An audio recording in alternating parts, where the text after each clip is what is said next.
হাজার বছর ধরে আমি পথ হাঁটিতেছি পৃথিবীর পথে। সিংহল সমুদ্র থেকে নিশীথের অন্ধকারে মালয় সাগরে অনেক ঘুরেছি আমি। বিম্বিসার অশোকের ধূসর জগতে সেখানে ছিলাম আমি। আরো দূর অন্ধকারে বিদর্ভ নগরে আমি ক্লান্ত প্রাণ এক। চারিদিকে জীবনের সমুদ্র সফেন, আমারে দুদণ্ড শান্তি দিয়েছিল নাটোরের বনলতা সেন। চুলতার কবেকার অন্ধকার বিদিশার নিশা, মুক্তার শ্রাবস্ত্রীর কারুকার্য, অতি দূর সমুদ্রের পর হাল ভেঙে যে নাবিক হারায়েছে দিশা।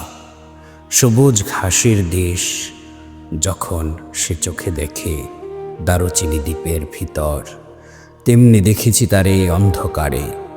বলেছে সে এতদিন কোথায় ছিলেন। পাখির নীরের মতো চোখ তুলে নাটোরের বনলতা সেন। সমস্ত দিনের শেষে শিশিরের শব্দের মতন সন্ধ্যা আসে।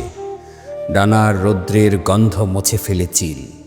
পৃথিবীর সব রং নিভে গেলে পাণ্ডুলিপি করে আয়োজন। তখন গল্পের তরে জোনাকির রঙে ঝিলমিল। সব পাখি ঘরে আসে, সব নদী ফুরায়, এই জীবনের সব লেনদেন।